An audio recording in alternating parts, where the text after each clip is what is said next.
In my previous video, I told you what are axioms, statements, and the 7 axioms of Euclid. So now today we will study what are postulates and the 5 postulates given by Euclid. So let's start with the definition of it. Postulates. When axioms relate to some field, like the field can be science, geometry, so these axioms when relate to the some particular field, these are known as postulates. For example, the axioms related to the geometry are the postulates of geometry. So let's start with the Euclid's postulates.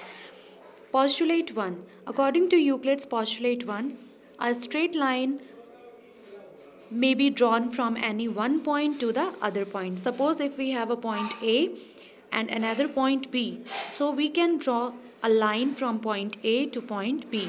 He told us one axiom based upon postulate 1. The axiom is a unique line can pass through two given distinct points. It means we can have only a unique line that will be passing through two given distinct points. Suppose if P is a point and Q is another point, then we can draw only a unique line passing through both the points and others will pass only through one point. Geometrically, you can see the diagram here. I have drawn a line which is passing through PQ, and others, if we try to draw the line, they will either pass from P or pass from Q.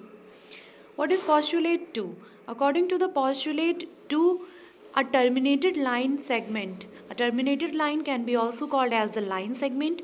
It can be produced indefinitely in either of the ends. Suppose if AB is a line segment, then we can produce it indefinitely on both the parts from A and B. What is postulate 3? According to the postulate 3, a circle can be drawn with any radius and any center. Means we can draw our desirable circle of any radius and of any center. Suppose a circle with the center O we want to draw with the radius 5 centimeter, we can draw it easily. Now Euclid's postulate 4.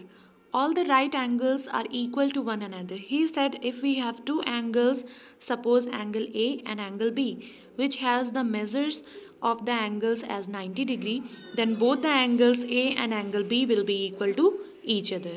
It is also generalized for the measure of other angles, like if any angle measures 180 degree and any other angle B is also measures 180 degree, then they will be equal to each other. Now moving to the postulate 5, the very important postulate of Euclid. He said if we have two straight lines which are intersected by a transversal, means any transversal line is there on two straight lines such that the interior angles sum, means the interior angles on the same side, or you can say the co-interior angles. If the sum of these two angles is less than 180, then these lines, if produced on the same side, they will definitely intersect each other. Let's see it geometrically. Let AB and CD be two lines, like you can see here from the diagram, and PQ is any transversal on it. So according to the postulate, if we have two straight lines and any transversal PQ is here, such that the condition is the interior angles on the same side. These are two interior angles on the same side.